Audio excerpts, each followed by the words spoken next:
Good morning, everyone, and welcome. I'm Chantal de Jong, MLA for Chestermere Strathmore and Parliamentary Secretary for Affordability and Utilities.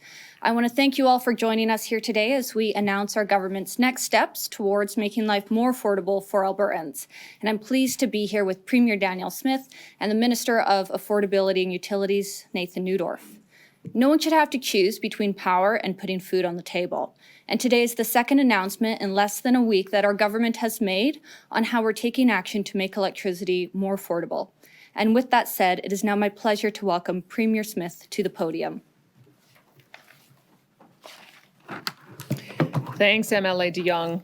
And thanks to everyone for coming. Not that long ago, most Canadians could afford the basic necessities of life without much difficulty. They could pay their heat and power bills without worrying. They could invest in their family, save for the future, and even afford a few extras. Now, if this sounds far-fetched in 2024, it's only because the cost of living in Canada has skyrocketed in recent years. Most Canadians are feeling the squeeze these days. It's become a fact of life in this country. But just because we've all gotten used to a high cost of living, it doesn't mean we should accept it, and our government won't accept it. We're determined to keep life affordable for Albertans, and that includes the cost of electricity. We don't think the basic needs should feel like luxury expenses for any Albertans, and that's why we're taking action to provide relief for those who need it the most. Last week, we announced changes to Alberta's default power rate and changing its name to the rate of last resort. We announced that the rate of last resort will be set every 2 years for each provider so that customers have far fewer price spikes and far more certainty about the cost that they'll have to pay. And we announced that providers will be required to inform customers exactly what rate they're on and to advise them that they can leave for a competitive rate anytime they choose. Based on numbers from the Market Surveillance Administrator, we estimated that policy would result in about $792 in savings per year for a family. So today we're taking another step forward. This afternoon, Minister Neudorf will introduce legislation to standardize the way municipalities charge local access fees in our province. The total amount Albertans pay for power each month comes from a few different costs. The price of electricity itself, taxes, and fees. One cost that Albertans find on their power bill is called the local access fee, sometimes called the local access and franchise fee. This is a fee municipalities charge to power companies to have their power lines or gas pipelines located within municipal boundaries. Think of it like rent to the city or town or region. That they charge it to the power company for setting up infrastructure there. The power company then passes the local access fee on to its customers as part of their monthly power bill.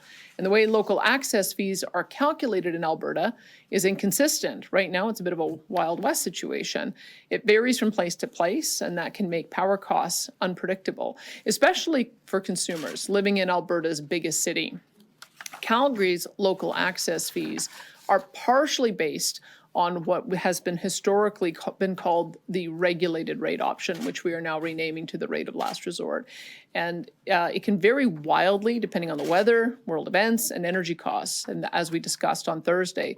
Because the city's local access fee is affected by this variable rate, Calgarians are paying higher power bills these days than other Albertans. Last year, Calgarians paid an average of $240 in local access fees. Meanwhile, Edmontonians paid an average of $75 for the same fees. So if you're doing the math, that means Calgarians were paying greater than 200% more than their neighbors to the north. We think there's a fairer and a better way. We've heard Calgarians' concerns, and this legislation will provide them some much-needed relief on their monthly power bills. If passed, the Utilities Affordability Statutes Amendment Act will end the use of variable rates in calculating local access fees. It will ensure local access fees are calculated in a predictable and standardized way in municipalities right across Alberta. And as we all know, Albertans need predictability in family budgets. Albertans need relief from high electricity costs. This legislation will deliver just that. Now I'd like to invite Minister Nathan Neudorf to share more details. Thank you very much, Premier. Hello, everyone, and thank you for joining us today. Listening to Albertans is a top priority of our government and a responsibility I take very seriously in my role as the Minister of Affordability and Utilities. We have heard from many Albertans who have told us a major affordability issue they are facing right now is the rising cost and volatility on utility bills. Today, we are introducing Bill 19, the Utilities Affordability Statutes Amendment Act. This is yet another step our government is taking to ensure electricity is affordable, reliable, and sustainable for generations to come. The Utilities Affordability Statutes Amendment Act will help make utility costs more affordable and predictable across the province by ending the use of variable rates on local access fees for electricity and natural gas service distribution. If passed, these legislative amendments will help deliver relief for many Albertans struggling under the burden of increasing costs they are seeing added to their utility bills. As the Premier mentioned, this legislation addresses local access fees. Local access fees are currently functioning like a regressive tax that municipalities charge to electricity distributors. Local access fees have been significantly higher on power bills in municipalities like Calgary, where these fees have been tied to the variable rates for electricity and natural gas. It is unacceptable for municipalities to be raking in hundreds of millions of dollars of surplus revenue off the backs of Albertans tying their fees to that variable rate. In 2023, Calgarians paid $240 in local access fees on average compared to the average of $75 for Edmontonians, thanks to Calgary's formula relying on the variable default electricity rate. This led to the City of Calgary collecting $303 million in revenue from local access fees, which is a surplus of $186 million more in these fees being collected by the city than they budgeted for. Calgarians should not be on the hook to pad a slush fund for their city hall through unpredictable hidden taxes. We met with the City of Calgary last fall to make that clear, and we warned them that if they didn't take action within a reasonable timeframe, we would be forced to intervene. Instead, we saw the Calgary City Council kick that can down the road, waiting months to pass a motion to make these changes in 2027, long after the next municipal election. Calgarians need relief sooner than 2027, and that is why, if passed, this legislation will be effective by January 1 of 2025. In addition to prohibiting the use of variable rates to calculate local access fees, the Utilities Affordability Statutes Amendment Act would prevent municipalities from attempting to take advantage of Alberta ratepayers in the future. It would grant the Alberta Utilities Commission stronger regulatory oversight on how these municipal fees are calculated and applied, ensuring Alberta ratepayers' best interests are protected by an independent regulator. Addressing high, unpredictable fees on utility bills is an important step in making life more affordable for all Albertans. This legislation will protect Alberta's ratepayers from spikes in electricity prices and ensure fairness in local access fees. Last week, our government committed to changing the name of the default electricity rate from the regulated rate option to the rate of last resort. We are following through on that promise. If passed, the Utilities Affordability Statutes Amendment Act would update all the necessary pieces of legislation to officially change the name of the default electricity rate to the rate of last resort. By changing the name of the default electricity rate, we're ensuring Albertans are better informed about their power bills, and utility bills can make or break a tight budget where every penny counts, which is why we're taking action to protect Albertans from spikes in electricity prices. Today, our government is taking yet another step towards ensuring our electricity system is affordable, reliable, and sustainable for generations to come. As always, we look forward to working with and updating Albertans on the next steps as soon as possible. Thank you, and we will now take your questions. And as always, we'll go with one question, one follow-up. Starting off here in the room, we'll go to you first, Michelle, and then over to you, Shay. Yeah, I wanted to ask about the language that you're using. You know, you're saying stuff like this money is going into a slush fund and that, you know, that municipalities attempting to take advantage of Alberta's ratepayers. I wonder if you can explain why you're using that type of language. I think probably because the amount that went to the City of Calgary was so high above what was budgeted. It was a significant portion. Not to mention the fact that we passed on, I think, $303 million to Calgarians through our affordability payments last year. Sorry, $329 million in affordability rebates to offset the cost of those power bills. 60% of which, $200 million, went directly to the City of Calgary, part of their massive surplus. So that's obviously not the intention. Making sure that money stays in Albertans and Calgarians' pockets is the purpose of this. And I think that's why we're trying to inform Calgarians and Albertans that this was obviously an unintended consequence, and we want to make sure that we correct it as quickly as possible. You said unintended consequence though, right? Because you know, the language here that you're using suggests that they're deliberately trying to scam customers. Sure, I'll let the Premier speak to it. I believe, and the minister can correct me if I'm wrong, I think Calgary's the only one who calculates their rates this way. And I can tell you, because it was on my radar back in 2006, when I was a lobbyist for the Canadian Federation of Independent Business, we tried to get it changed at that time. So it wasn't just an oversight. They knew that they were charging it this way. They knew it was a problem. They persisted in charging it this way.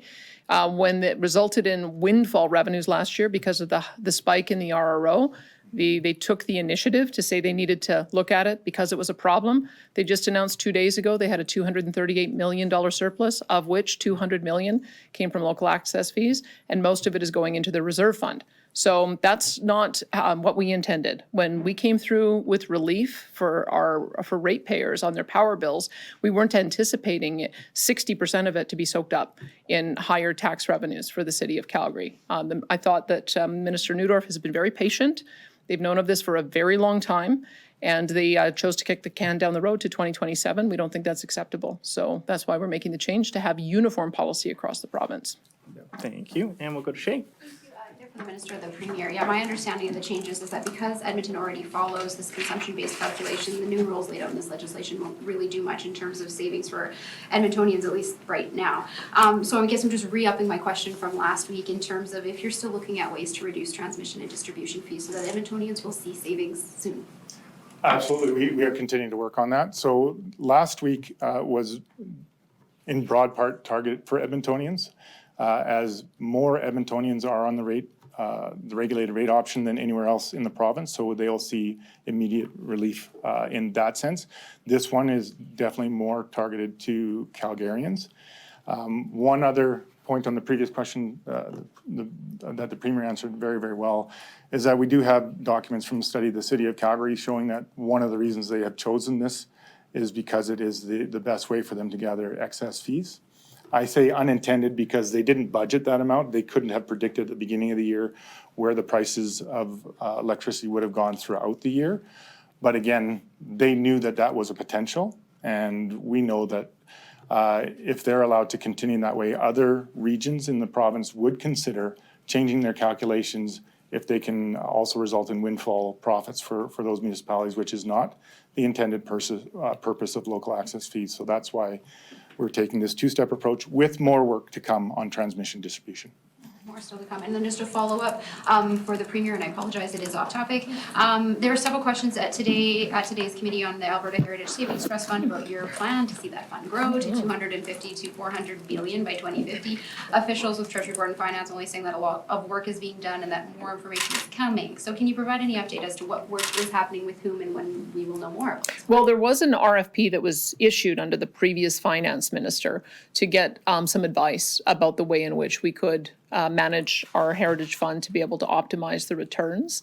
So that report has been complete, and we have our intention is to make that available when the finance minister has finished sort of digesting it and developing a strategy around it. But the work has been ongoing for the last couple of years, and that's part of the reason why we can say with such confidence that we would be able to, with our current strategy of just maintaining the investment income in the fund, be able to achieve a target of 250 to 400 billion. And it all depends on how much additional revenues we put in each year. But I'll maybe defer you back to the finance minister about when that report's going to be released. But there was a lengthy process going through to give that analysis to us. And we'll go to Jonathan and then Catherine. Jonathan Bradley, Western Centre. My question's for the Premier and it's off topic. So Prime Minister Trudeau said at a press conference on Friday he's open to going around the provinces to support Canadians if he has to. What do you think about that? Well, I don't think that is the spirit of cooperative federalism that we're looking for. There's no need for the Prime Minister to think he has to work around provinces on areas of provincial jurisdiction any more than it would be reasonable for me to say I would do a workaround on the Prime Minister on federal areas of jurisdiction. It just simply doesn't make sense. What he should do is he should come to the table on areas where he has an interest in funding and work collaboratively with us to be able to identify common areas and common ways that we would be able to achieve our joint targets. That's exactly what the Provincial Priorities Act is all about. It's asserting that we have the authority to, as the majority shareholder or the creator of a variety of these entities, to make sure that they're in alignment with our policy direction, and that it's not circumvented by the federal government. So it's disappointing that he said that, because I can tell you I'm not the only one. If you go back and look at the Council of the Federation after our last meeting and the one before, it is a constant refrain from the premiers that the federal government is using its federal spending power to undermine provincial jurisdiction. It's not appropriate. Well, you have indicated to Trudeau on many occasions to stop interfering with provincial jurisdiction. He continues to do so. Why do you think that is? Well, he said that his job is boring, and I guess maybe if his job is so boring, he should step aside so somebody else can do the job. Or he should run for premier if he's more interested in the premier's areas of jurisdiction. But I think that there's plenty for the federal government to do. I think that they have an historic opportunity to do genuine reconciliation with First Peoples. I was very glad to see that they announced a $5 billion National Indigenous Opportunities Corp. Very much inspired, I would say, by what we've already done in Alberta. But there's work he needs to do to make sure that he's addressing healthcare concerns on reserve, mental health and addiction concerns on reserve, Indigenous policing on reserves. We've got national defense that requires his attention. We've got international trade agreements that require his attention. We've got immigration that requires his attention. There's all kinds of things that the Prime Minister could be focused on rather than trying to micromanage provincial affairs. Thank you. Yeah, Catherine Griffith, Alberta today. So if this is about making things uniform and everything, there's still a whole bunch of different local access fees. Edmonton's is based on $105 per kilowatt hour. Lethbridge charges 15.5% of the distribution. Red Deer's 12.45%. And they're allowed to go to the AUC still and say, oh, I need some of this money for economic development. So why not make changes on that front to those who are already based on consumption? Good question. So some municipally owned retailers are not under the AUC, so this legislation clarifies that. It also provides a formula to make it consistent across all Alberta. Now they can choose different rates under that formula to what services their needs best. But this again is providing transparency, clarity, and consistency no matter where you live in Alberta, while still allowing municipalities some ability to adjust their fees to recover what they need to for that infrastructure. So this is exactly what we're trying to do with that, is bring that consistency that wasn't there previously. And I guess off-topic question for the Premier. Minister Guilbeault released his plastics registry. I know Alberta's moving towards more of that circular economy for plastics, but have you had a chance to review it? What do you think about the plastics registry? Well, let me take a drink from my plastic bottle before I answer the question on whether I think plastics are toxic. The federal court has determined that the approach that the federal government is taking is an overreach. Not only the broad description of how they describe plastics, but also interfering in our area of constitution. So we have already announced that we will be taking the action forward at a higher level. It had been led by various members of the petrochemical industry. And so we'll continue to argue the constitutional cases. Look, I think the solution is that we have to talk about how we do plastic recycling different and better.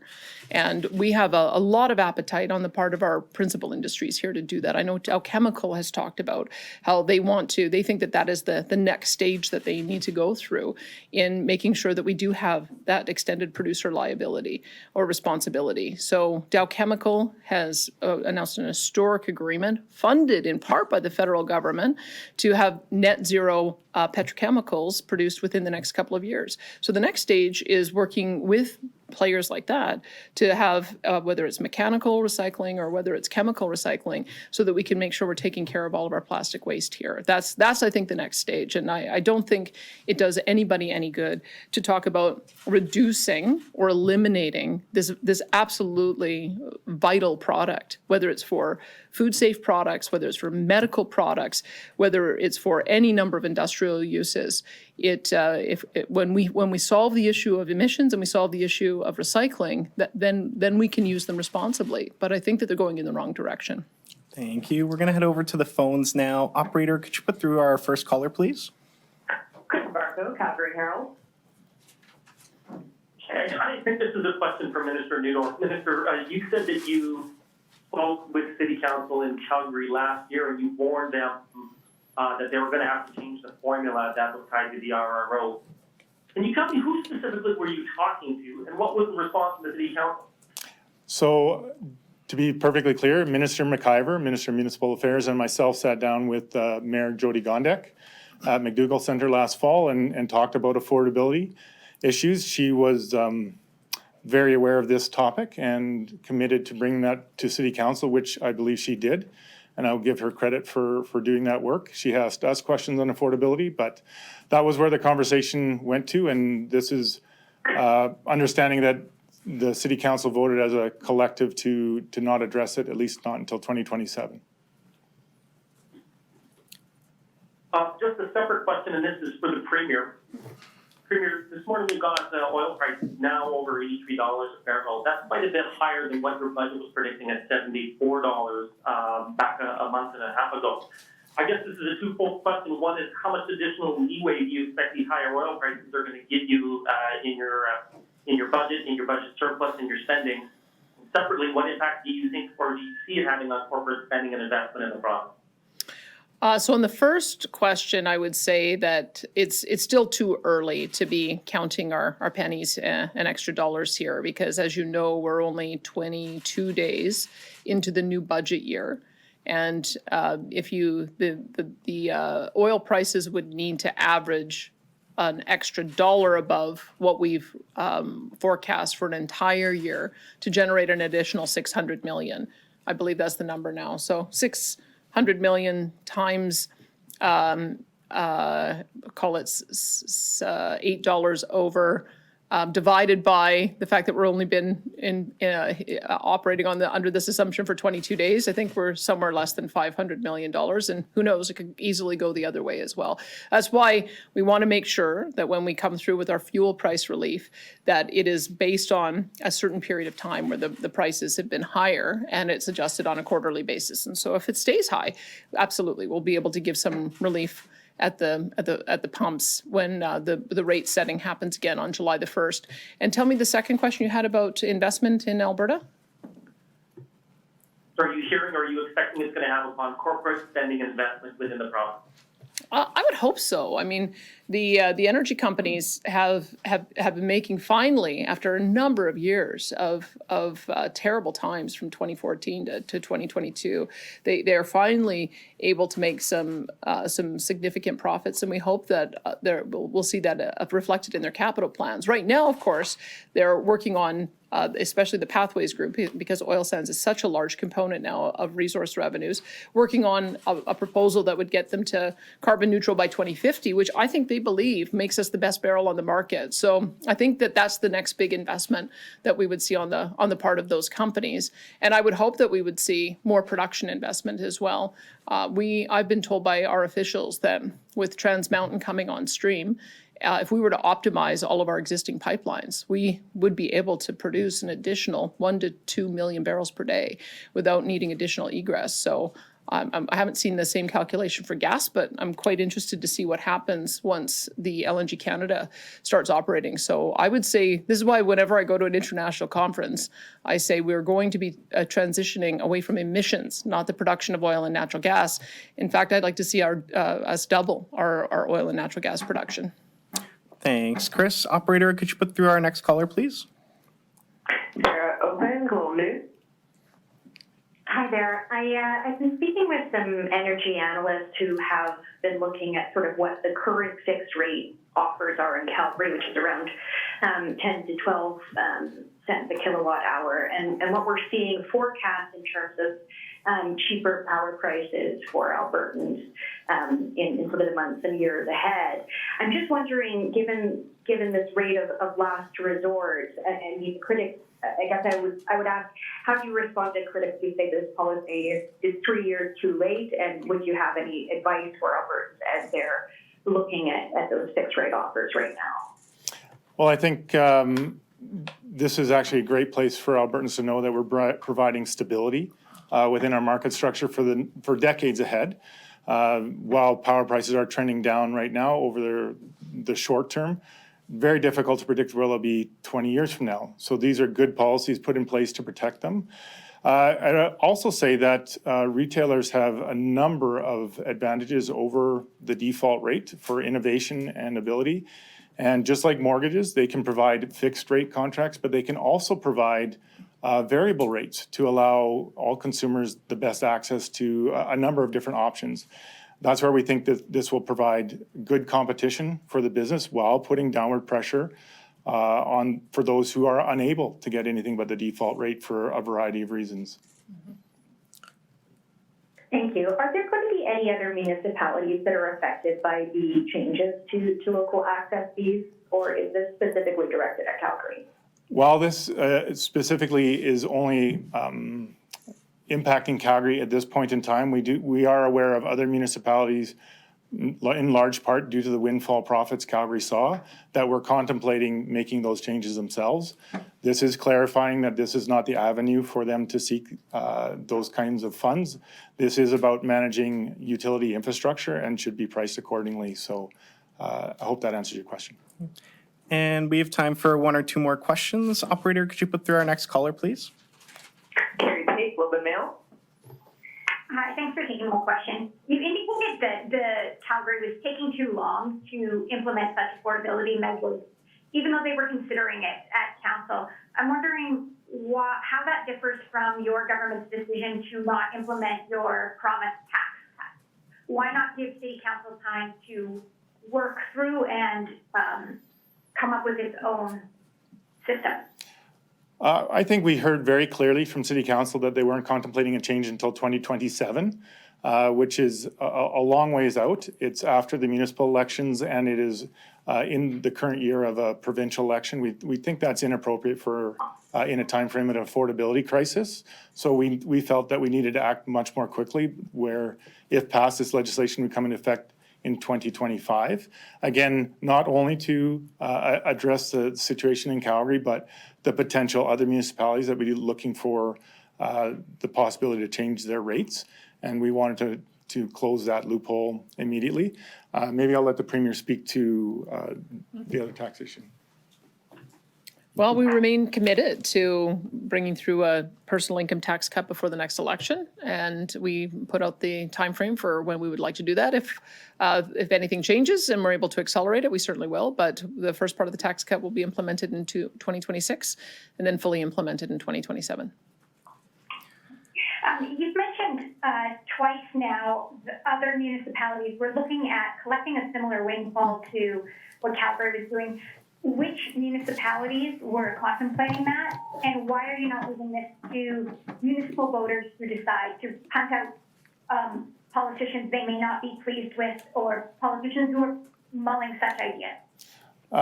I don't think it would be appropriate to say which ones were or weren't thinking about that. And again, this in an effort to provide transparency, clarity and consistency all across Alberta, we're bringing in legislation that's under our purview to make sure that all municipalities are treated in the same way, and to make sure that the regulator, Alberta's Utility Commission, has consistent access over all of those price setters, again, to treat them all in the same manner. So we think we're doing our part in providing transparency and protecting ratepayers across Alberta.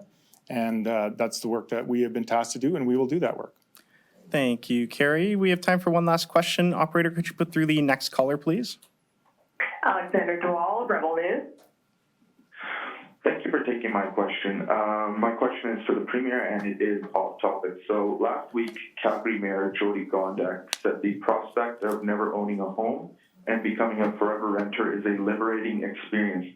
Now, Premier, do you consider these remarks out of touch, given that many young Canadians not only struggle with the affordability crisis, but are abandoning hope of ever owning a home altogether? Well, I think it's worse than that. I've seen a TikTok trend of young people talking about how they might even leave the country because they can't see a future where they might be homeowners.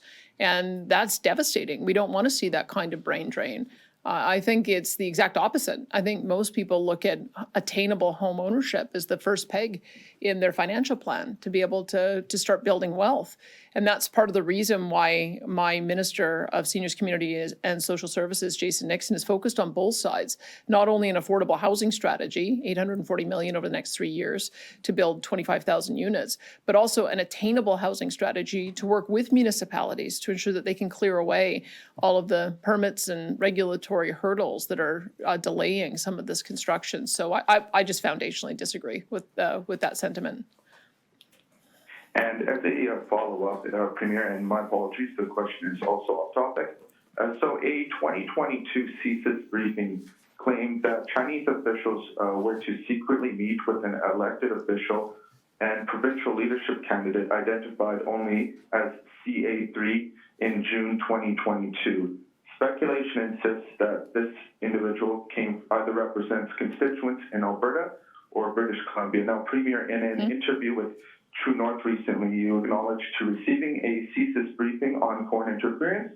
Was this specific issue discussed in this briefing? If not, what? And how will you maintain Alberta's election integrity moving forward? Well, I asked CSIS if we were a target or if they discovered anything, whether they would let us know. And the answer was no, which I find quite surprising, that we think that to maintain the integrity of our electoral processes, that the CSIS should be able to brief us so that we would be able to make people aware of the level of interference and be able to address it.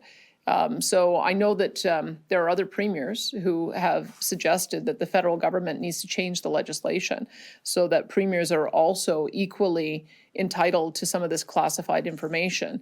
But it would take a legislative change. And I think the hearings that we saw in the last couple of weeks demonstrate why you need to have more than one entity able to retrieve this information, because there's a bit of a dispute about who knew what about what and whether the information was passed on. So I can assure you I've not got any of that information. It is classified. They're not allowed to tell me. No one's reached out to let me know what it might be about. The CSIS briefing was really more about arming our cabinet and ultimately our caucus with tactics so that if somebody is trying to create kind of an inappropriate contact, that we're aware of it and we know who to call. Because there's a number of different state actors that I think we should be concerned about, and they have said publicly that Alberta would be a target. So we just want to make sure that our ministers and our caucus members and staff are aware of what they should be looking for in the event something feels like it's not on the up and up. Thank you, Alex. That's all the time we have for questions today. Thanks everyone for joining us.